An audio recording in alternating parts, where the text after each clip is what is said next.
At 3:30, got number 4 Penn State, who's 8-1, traveling to Purdue, who's 1-8. Penn State favored by 29 points on CBS. Drew Aller's gone 149 at 212, thrown for 2,006 yards, 13 touchdowns, 5 interceptions. Katron Allen's gone 133 carries for 634 yards and 5 touchdowns, and Tyler Warren's had 59 catches for 681 yards and 4 touchdowns. Hudson Card's gone 101 of 168, thrown for 1,113 yards, 8 touchdowns, 5 interceptions. Devin Maccabee's had 104 carries for 612 yards and 3 touchdowns, and Matt Claire's had 32 catches for 475 yards and 2 touchdowns. Penn State is 16-3 against Purdue all time. Last 10 games have gone to Penn State from 2005 to 2022.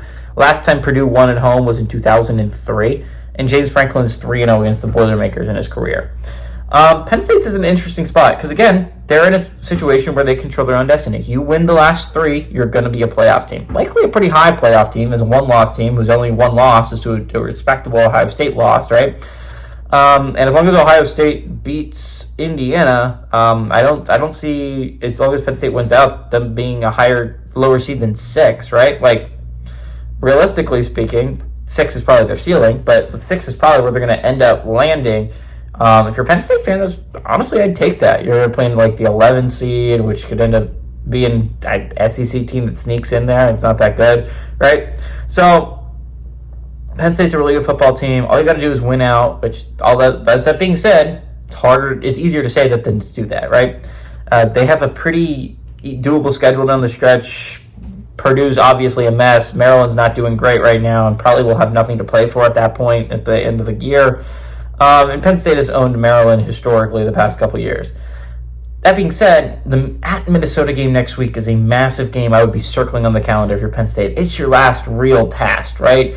Purdue and Maryland are both struggling significantly. At Minnesota next week is gotta be terrifying if you're a Penn State fan.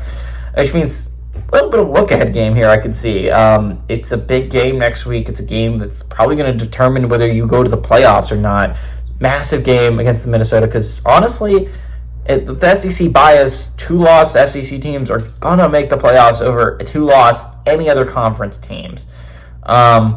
So it's massive. You got to win out if you're Penn State. You're going to have a 5 seed if you win out, but you have to win out or you're not going to make the playoffs. Give me Penn State to win. This is a really bad Purdue team. I cannot put how bad this team is. This might be a worse team than Florida State. Florida State has at least beaten an FBS opponent this year.